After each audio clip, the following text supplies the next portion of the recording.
Seek Sustainable Japan. I'm JJWalsh in Hiroshima, and today I am joined by the amazing Kina Jackson in Osaka. Thanks so much for joining, Kina.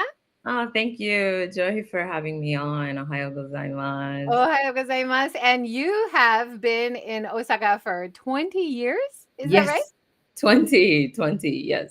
Wow. And how did you end up in Osaka? Was it something like you visited Osaka and then you wanted to go back, or there was a great job there? How did you end up choosing Osaka and staying forever? What's the appeal? Okay. Well, the appeal. Well, originally I came as a student in university. I studied abroad at Kansai Gaidai, which is between Osaka and Kyoto. And so when I came back to work in Japan, I wanted to be in the Kansai area. So I came with Nova, so it was for a job. And I wanted to be in either Osaka or Kobe. I didn't have a preference then, but it ended up here. And I blinked, and then it's been 20 years. Oh my gosh, it's amazing. Now, Kina, you do so many interesting things. You were actually up for an entrepreneurship award. Congratulations. That's Thank you. awesome. Yeah, yeah, it was surprising, but it was a nice honor to be nominated, definitely. And you do interpreting and translation, as well as consulting and lots of other entrepreneurial projects Hmm. that we'll be talking about today. Yeah. How did you get your Japanese up to that high level to be able to do interpreting and translation? Okay. Well, I studied Japanese in university at home, and then living here with a family helped to buttress that some. And coming back the second time, I went to Japanese school. And while I was teaching English, I always continued to study on the side and just started with small translation projects that I got from friends. Actually, some of the first work that I did was helping friends in a rock band here translate their lyrics into English. So I just started with small projects like that with people that I knew, and then it kind of just grew from there. Wow, that's awesome. And then recently, you were doing a seminar for BCCJ on dealing with stress in the workplace. Can you tell Yeah, us a little bit about that? sure, sure. So the talk just centered around when you feel hurt. That's something that we normally associate with our personal and private relationships with friends and family. But sometimes, you can experience some negative feelings in the workplace, and it's hard to get over those. So we just had a nice discussion about things that you can do to help yourself and support yourself and deal with those barriers. I think we all need to think about how to deal with things as our workplace environment has really changed because of COVID. Right, we're doing a lot more work online, which seems like a great thing for flexibility in workspace. But a lot of people say, actually, I feel like I never have a break from work now because my work is always at home with me. Right. Mhm.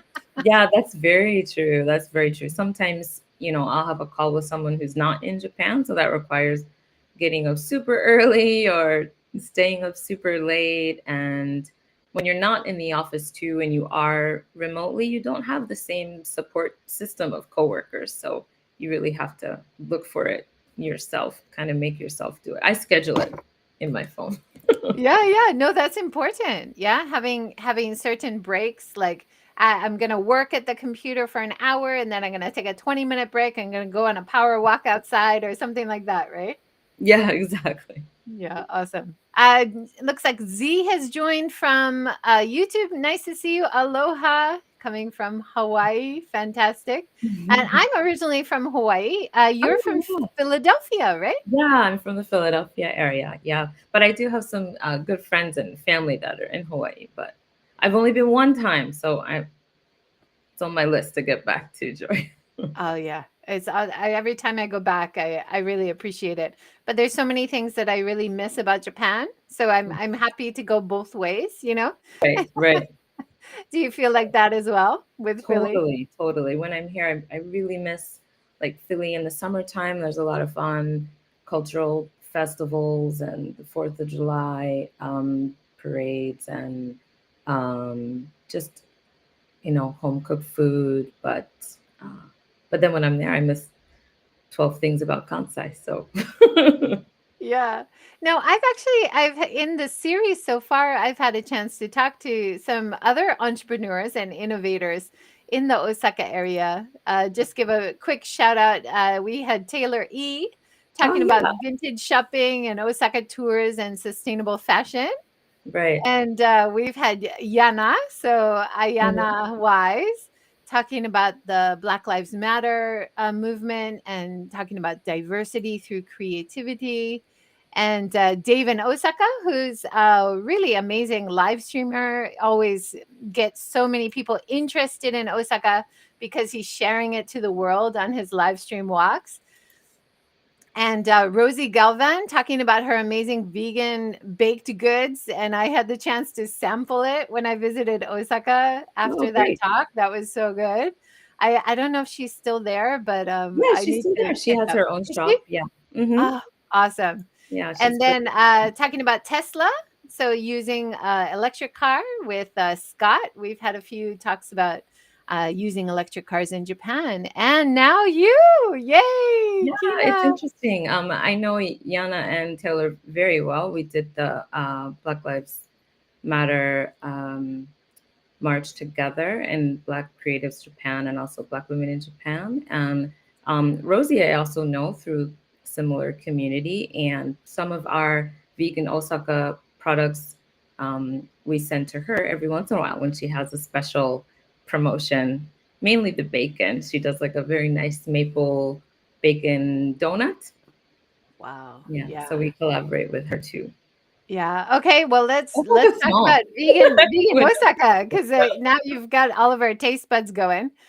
So you guys have had some great reviews. You said it was in L recently. Yeah, so last year we had a small feature in the El Gourmet, Japan. They did a spread on plant-based products, and our pepperoni, which is very popular, um, was featured.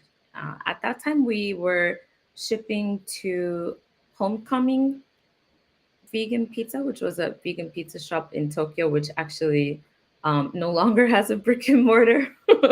They're only online now. But yeah, so we have at least 20 different types of cheeses. That's the pizza, yeah, that we were running through Homecoming. So in that picture, you can see our pepperoni and the meatballs there that we make. And we have about maybe 15 kinds of meats, mock meats, and there's also savory snacks and sweets. Also, yeah, this is the karage Yeah. The that we have. vegan chicken. Is that Yes, a soy base? no, that one is gluten. Oh wow. Yeah. Yeah, It and you looks can also awesome. get that if people are in Tokyo. We supply to Soul Food House in Otabujuban, so they have like a chicken and waffles and the wrap. Yeah, yeah. So That's that's awesome. And then the chicken and waffles here, the veggie chick and yeah, waffles. That looks chicken and awesome. waffles. So is the Yeah. waffle also vegan without egg? Yeah, I think so. We don't supply that. We only supply the chicken part for them. But yeah, yeah. That's awesome. I've never had it because I am trying to be vegan Okay. most of the time for the last 25 years, maybe 30 years. It's hard to keep track. We have a vegan vegetarian family, so I've never had chicken and waffles, but Mm. that's definitely on the list to try. Yeah. But you yourself, you're not actually vegan or vegetarian. How did you get drawn into this project? No, it's very interesting because actually everyone on this project is an omnivore, to be honest. And so there's a Canadian cafe and bar called Slices based in Osaka, and it's been a staple in the community here for about 17 years now. And it's a female Canadian owner. Her name is Sang Manichan, and she's the brains and the creativity behind everything. So basically, it started out of, when you're an establishment that gets a mix of Japanese and foreign customers, you get a lot of requests to tweak things for people's dietary needs. And so there are a lot of things off menu that she had to make anyway. And during the pandemic, with not a lot of people coming in, she decided to just branch it out into its own company and focus on helping people prepare, having options to prepare things at home. So for B2C and B2B, you can order things to sell. Yeah. So we're actually in the purpose of doing some rebranding. So I guess in about a month, there'll be a new site and a new logo and things like that. But yeah, you can go there and you can get order a mix of some of the products. And you can also just send us a message directly, either to my LinkedIn or on the Instagram, because sometimes there's a lot of things that we actually do have in stock that are not on here. Yeah. But that BLT um, is popular if you come in the shop, but we also sell the bacon package like that, or bacon bits. There's so many things actually, Joy, that are not on there. There's so many Oh, products. amazing. I did have a look at it, and the shipping seemed quite expensive. I was about to order, and it was 2,000 yen for shipping. So I was thinking, maybe I'll pick it up when I'm in Osaka, or, Yeah, you but can pick it up, and then also you can just message us um, directly for orders. There's a lot of things that we have to. One of the things, because of the cheeses are a mixture of soy and coconut. If it gets shipped frozen, it messes with the integrity of the textures of things. okay, But the yeah. meat's shipped frozen and the cheese is shipped chilled. So if you have a mixture of them in your basket, it makes it a little bit difficult. But if you message us directly, we can work out how to package it better for you and ship it in one container. That's awesome because I really want to try it. It looks like great products. But one of the things that people often say as a vegan vegetarian, you're not really the market for the alternative meats, right? The idea for sustainability is the meat industry, the mass meat industry is so damaging to people and planet, not just the environment. It's really bad for the people in the industry as well, Mm, as well as the people who eat too much meat and all the right, cholesterol, and it's not healthy, right? right. So if we can change some of the textures and flavors of meat that people love and crave, right? And then Hmm. you switch it out with something which is plant-based, which is so much more sustainable because we don't have all the heavy carbon processes of the meat industry and all Hmm. the shipping of meat to Japan. It's actually made in Japan as well. Right. So many wins on this Right, list, right? exactly. So a lot of the products that you see are imported from overseas, but all of ours are made here, um, in Osaka, which is nice. And in terms of the people that we get orders from online, there are some families living on base that order, or people that don't live inside of a major city. Um, so we get people from all over the country basically, that order through us online directly.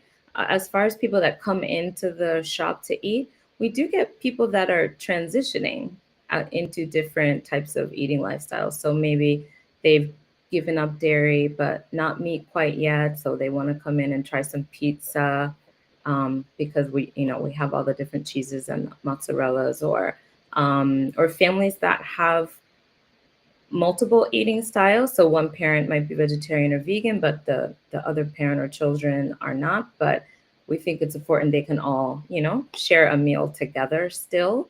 Some people don't eat pork, but they're not vegan, but they still want to, have a pepperoni pizza with their friends or something. So we get people that are along different, stages in the spectrum of changing what they're eating.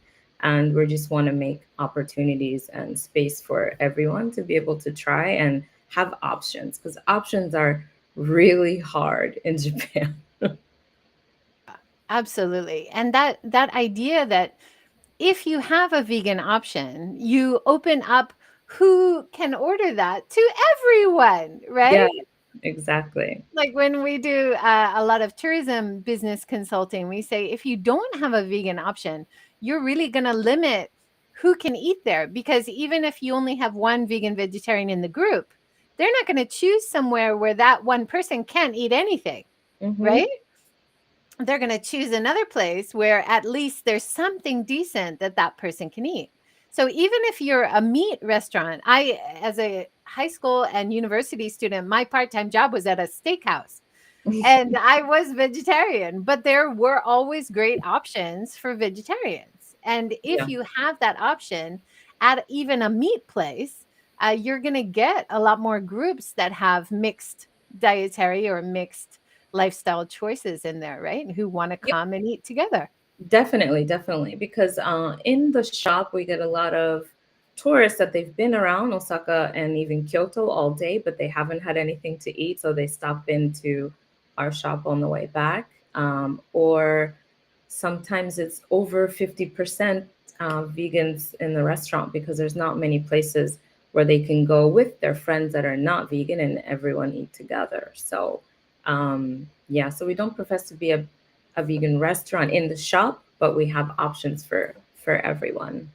That's Definitely. awesome. That's We do that's a some game gluten-free changer. things too, but those have not rolled out on the vegan site yet. But we do have those things too. Some people, they want a dairy-free and a wheat-free pizza crust.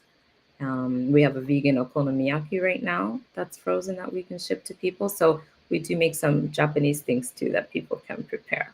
That's awesome. What a Yeah. great resource. I'm thinking, when is the next train to Osaka? I want to come right now.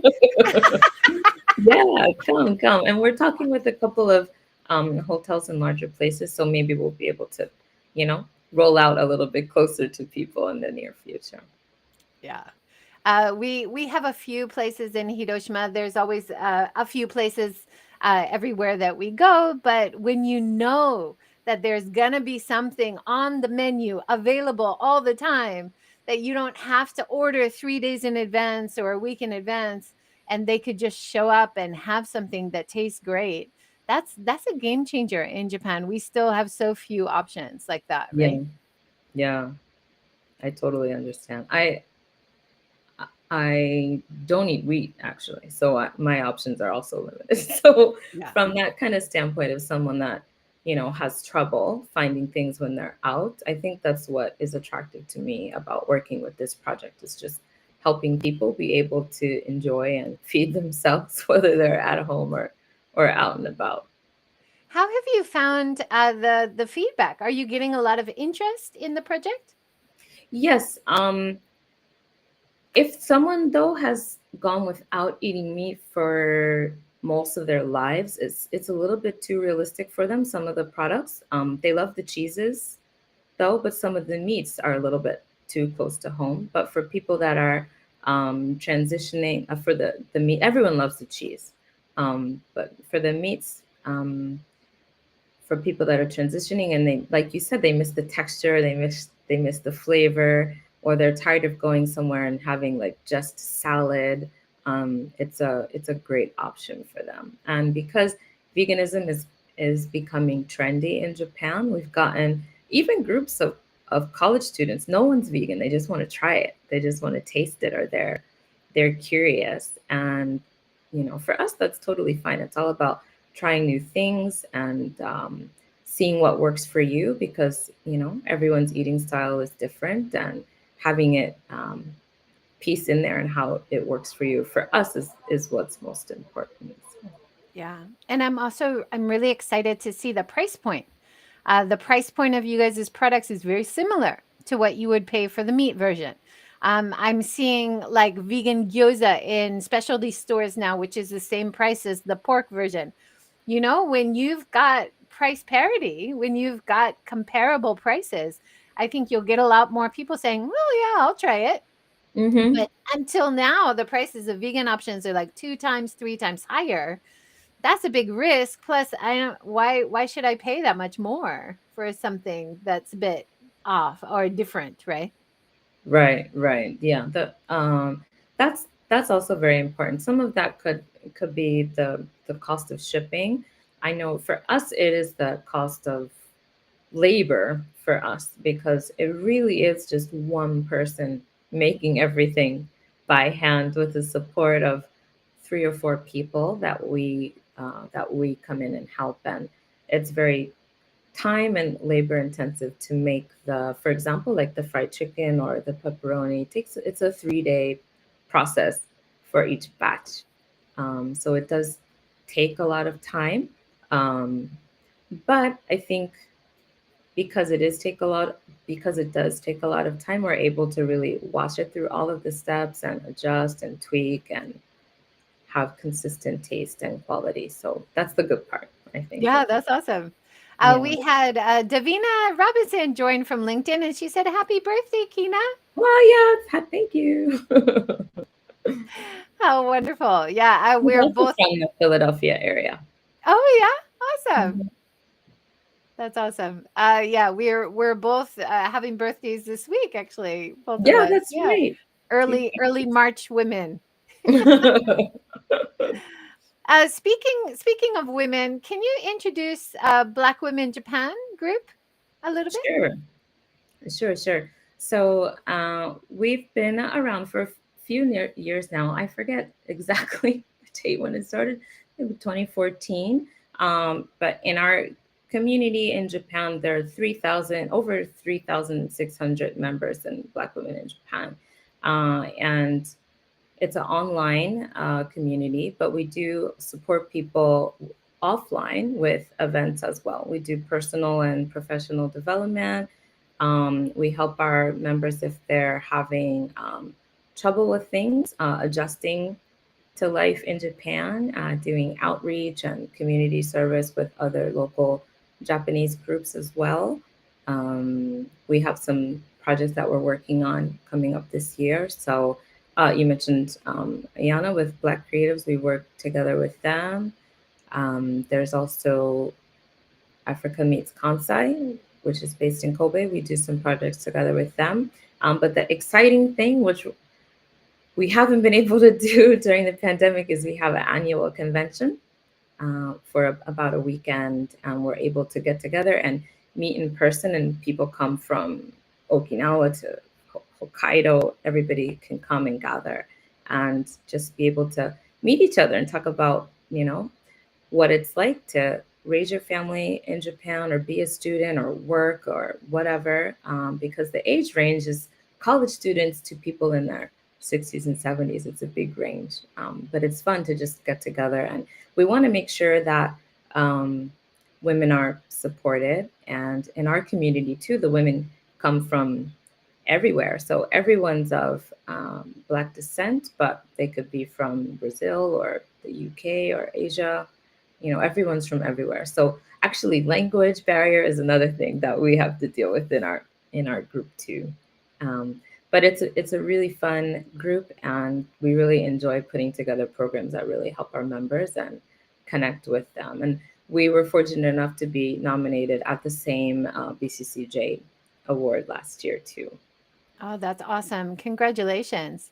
Yeah. I had the chance, I saw on the Black Women in Japan page Oh, that you Karen. had the amazing Karen Hill Anton as one of your speakers, and she Yeah. was one of my first interviews on the show, and she inspired so many of us international women living in Yes. Japan, raising kids through her articles for years through the Japan Times. And then her book is so wonderful. I loved traveling with her as Yeah. she was going across Europe and Asia. Amazing. She's amazing. We invited her to be our keynote speaker at the second convention we had in Nagoya in 2018, and we were so thrilled that she agreed to come because she didn't know that we exist or who our group was, but we really wanted to hear from someone that has, a well-respected career and long-term living in Japan, and it was very inspirational for women who just moved here, tips to how to deal and just continue living. So we were so happy that she could join us. Yeah. And I think talking about diversity and inclusion is something that you do as a consultant as well, right? Yes, yes. So we do workshops. So I partner with some other independent consultants, and we put on workshops for companies or school groups around the topic of diversity. And we can run them in English or Japanese or like a bilingual hybrid, depending on what everybody needs. But it's a lot of fun. The past few years, they've mostly been online, especially after the Black Lives Matter protests overseas and some of the activity that happened in Japan. Mostly things happened on Zoom, but now we're back to doing things in person. So, yeah, that's a lot of fun. Oh, that's awesome. And you also have a really interesting project for women empowerment. Yes, yeah. So I ran one container last year. So it can be individual or group. Last year we did a group and it's about 12 weeks. I wanted to make a space for women where we could talk about kind of what we want to do with our lives and what are some of the challenges at work and being able for Japanese women to talk about these things and to get some English skills also, brush up English skills along the way because there's not many opportunities I think where women can just talk with each other openly and kind of share goals and work together and support each other to try to reach them. So yeah, it was fun. So we're opening up another group this year also. So if people are interested or know someone interested, yeah, they can just reach out. That's awesome. And that's called Migaku and Me. Yes, Migaku is kind of like to brush up on yourself. It means polish in Japanese. So the concept is like working on yourself, skilling up and leveling up. That's awesome. You also shared with me a really interesting project you did about SDGs and Liberia. Can you tell us about that? Sure. This is an ongoing project. So it's a trilateral development between the United States and Liberia and Japan.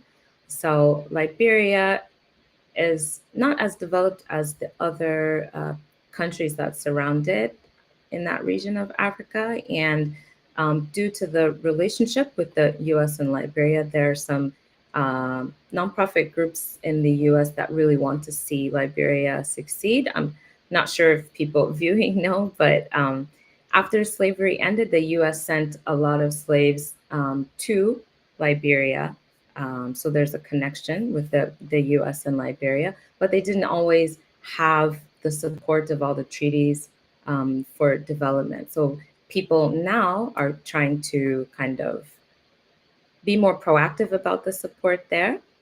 And we were also contacted here in Japan to help. And what they would like to do is create a sustainable town in the Grand Cape Mount area of Liberia. So right now we're working with and looking for more Japanese companies that could help, whether they're energy partners, water sanitation. There's one project that we're running, which is a mobile power station. So, and that's together with MPO AfriClean, that's based in Kobe, and it's a truck that's kitted out with solar panels and different generators, and we send them.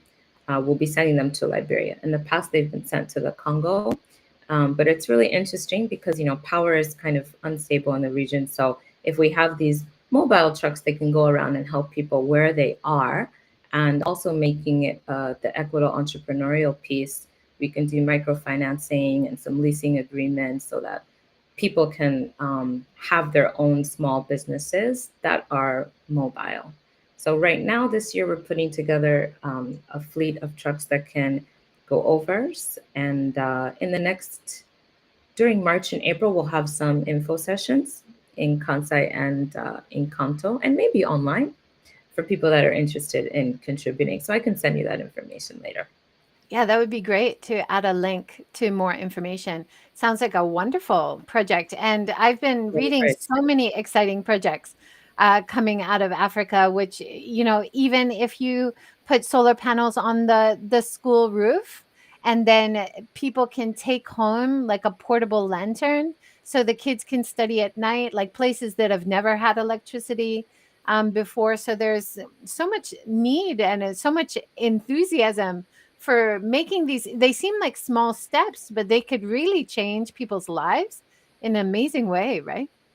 Yeah, yeah, definitely. There's a lot of success from the program after it ran in the Congo a few years ago. This was before COVID, so we're just hoping to recreate the same thing with the Liberia project. But we already have had inquiries from Nigeria and Botswana, from other countries that would like for us to partner there and do it as well. So yeah, the interest is there.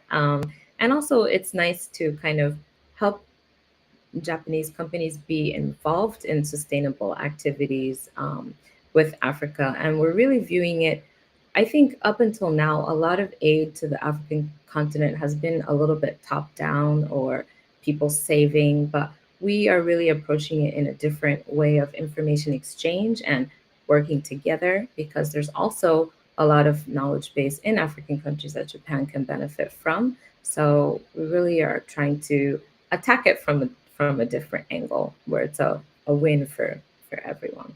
I love that idea of working together side by side Right. instead of being top down, coming from other countries saying, this is what you need, which sounds very colonial. We know that doesn't work.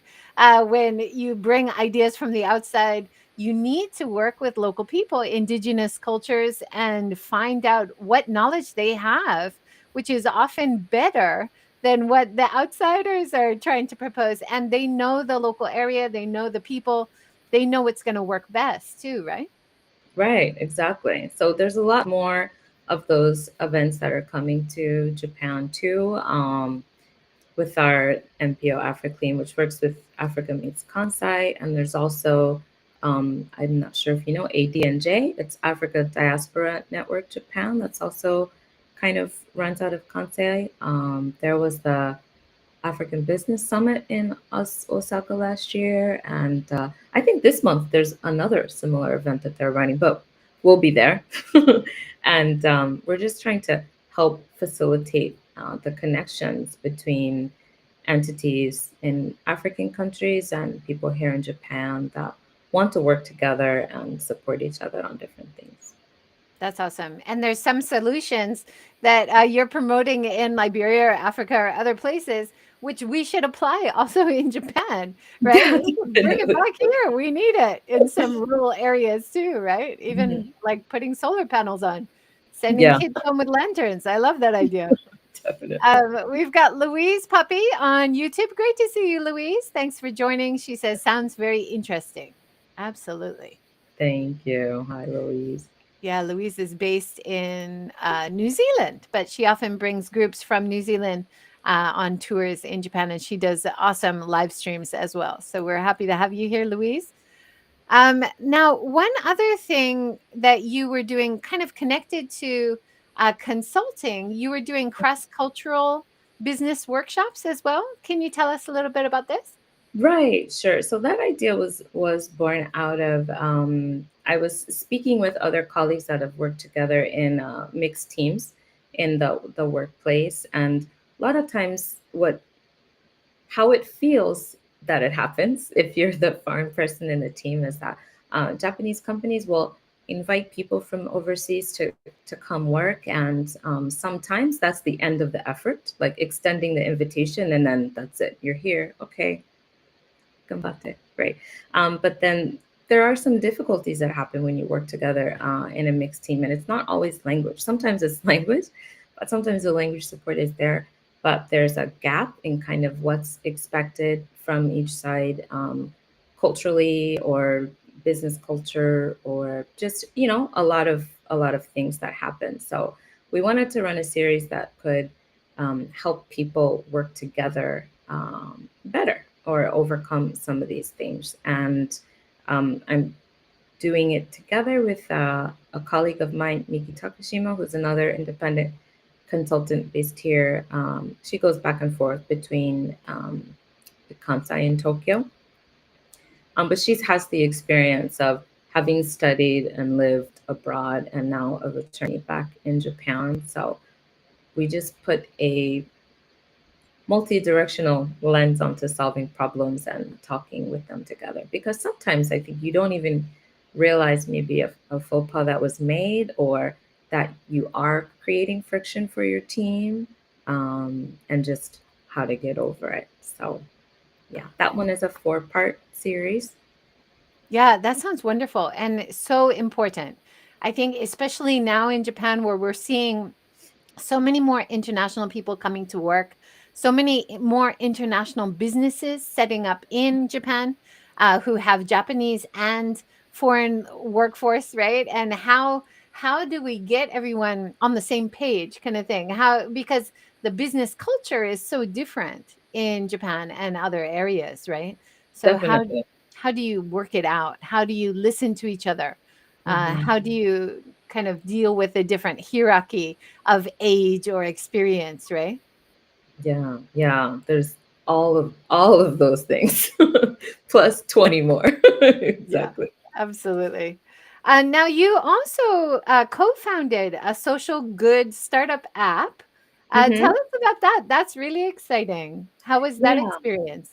sure, sure. So, the app was called GOCHISO, and this was, I think, was in 2016, and we kind of bridged two different areas. So one was supporting MPOs and nonprofits through SDGs, and also the restaurant industry through dining. So the idea at the time was for groups or individuals to book up a party or a dinner or a lunch somewhere through our app with the partners that we had there.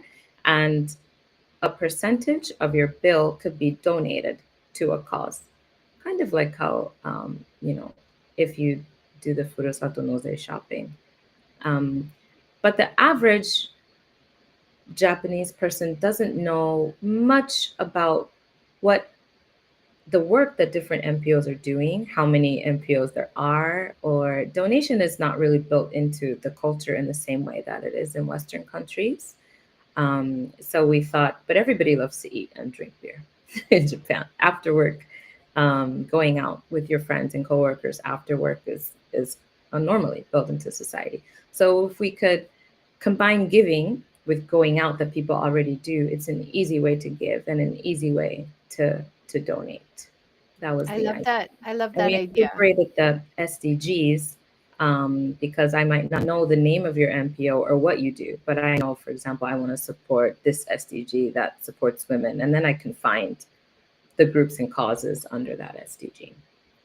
Yeah. That's so important. And I know that it has moved on to other ownership and other um, kind of names and everything. But the focus on doing social good connected to business, how businesses can support other nonprofits. Like the business doesn't have to do everything themselves.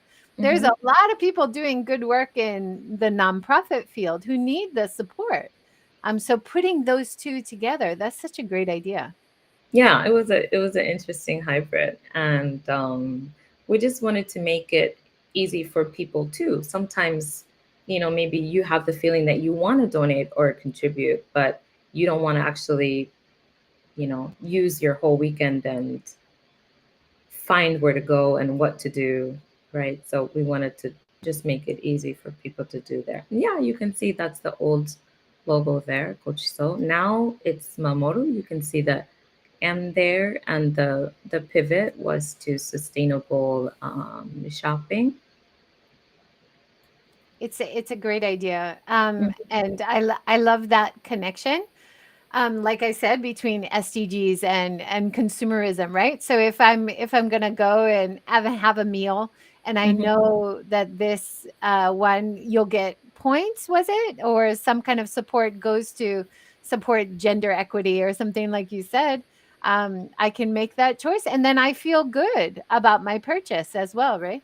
Yeah, exactly. We went through a few iterations. One, you could get points, and then you could put your points uh, towards a group, and then we added like online payment, or you add your credit card, so you could pay for your party plan directly in the app, and then a portion would go towards an SDG. And as the user, you can select where it goes, and we would have running totals of what the different MPO campaigns were, and nice feedback reports from the MPOs too, being able to say like what they did with the money that they received through the donations. But timing is very important. So we were a little bit early, I think, on people how comfortable they were with doing things online and paying for things with their. It's normal now. We don't even really think about it. And Yeah, now but you just a few years ago, it was a very mm, it was a little uncomfortable right. for people. Oh, that's interesting, isn't it? How, yeah, the timing of launching new ideas, new businesses Mhm. is really key. How did you get involved in that project? Was it a Osaka startup? Yes, so the founder, Philip Wynn, I met him at maybe Pachakucha night. I met him at an event in Osaka. And actually, he had this idea to start a different MPO. So that idea was we wanted to harness the power of grad students that worked in the sciences or the arts, but be able to send them to after school programs and work with children, either in conjunction with the curriculum they're already learning or something supplemental. So we worked on that for a while and then realized it's extremely difficult to do anything in the school system if you're not already in the ecosystem of the school system in Japan. So then a few months later, he messaged me that he had a different idea. And we talked about it. And I love restaurants, and I worked in Japanese restaurants before I came to Japan. So anything in the hospitality industry is interesting to me. And also volunteering and community service is another thing that I love. So it was a very unique, I think, to combine the two together. So I wanted to be a part of it.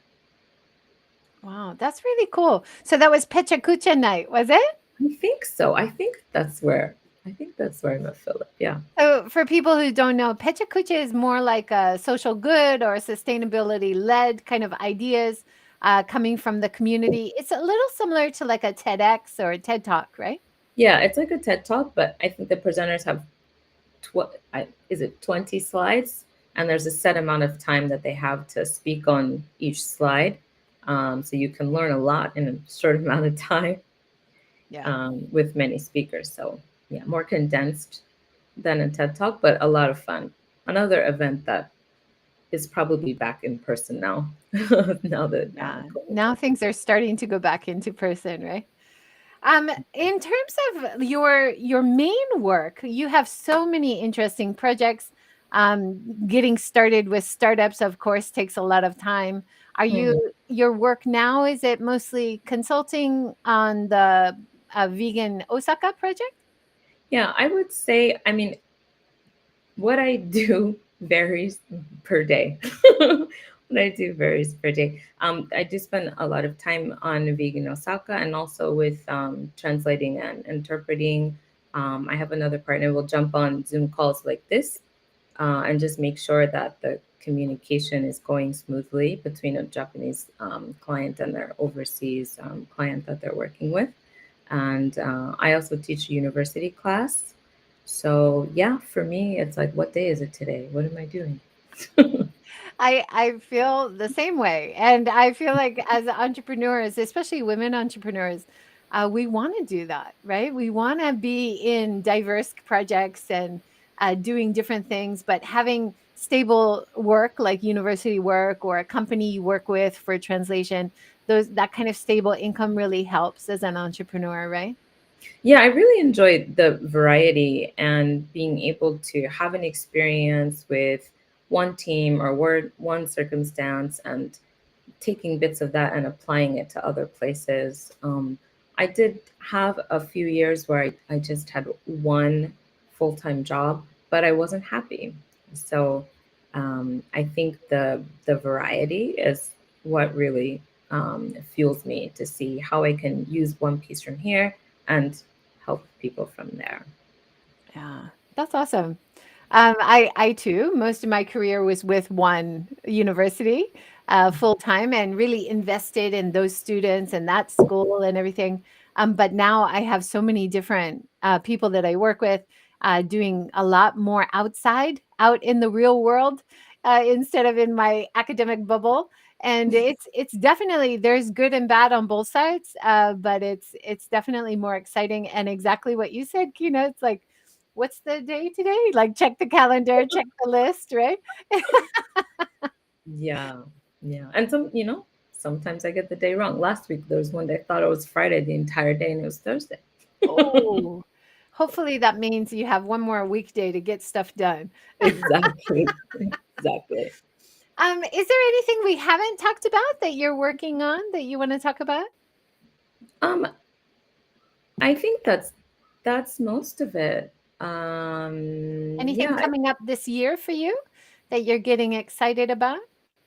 I guess Vegan Osaka has some big changes coming up, right? yeah, yeah. I'm really excited about our new launch, which was in a month or two with Vegan Osaka, and also the parent company slices that Vegan Osaka runs out of will also be kind of remodeling and relaunching in a few months. So that'll be exciting, especially for us because we'll be able to have more production space and be able to ramp up production a bit, get things out to people faster, um, and in larger quantity.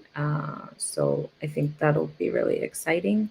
I'm really excited about Black women in Japan this year, being able to hold the convention in person.